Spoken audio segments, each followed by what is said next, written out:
জয়গুরু সবাইকে। গত 18 জানুয়ারি শ্রী শ্রী ঠাকুর অনুকূলচন্দ্রের 138তম জন্মোৎসব উপলক্ষে অনুষ্ঠিত হয়ে গেল স্বস্ত্রী সৃজনী মহোৎসব। অনুষ্ঠানটি অনুষ্ঠিত হয়েছিল শিলিগুড়িস্থিত কাওয়াখালী ময়দানে। আয়োজন ছিল ইলাহি কারবার। নানা রকম উৎসবের আয়োজন করা হয়েছিল। ঢাকের তালে তালে, গানের তালে তালে মনটা যেন নেচে উঠেছিল সেই আমাদের সবার প্রিয় গানে, জয় রাধে রাধে, কৃষ্ণ কৃষ্ণ, গোবিন্দ গোবিন্দ বলরে। সত্যি গানটা শুনলে হাতটা নিজে থেকেই উঠে যায়। অনুষ্ঠানে ছিল স্বাস্থ্য শিবির পরীক্ষা, বসে আঁকো প্রতিযোগিতা, নানা রকম সাংস্কৃতিক অনুষ্ঠান।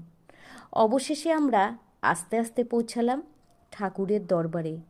যদিও বেশিক্ষণ দাঁড়াতে পারিনি, কারণ এত ভক্তের সমাগম। সেজন্য আমরা সবাই ধীরে ধীরে এগিয়ে ঠাকুরের রাতুল চরণে যে যার প্রার্থনা করে বেরিয়ে এসেছিলাম।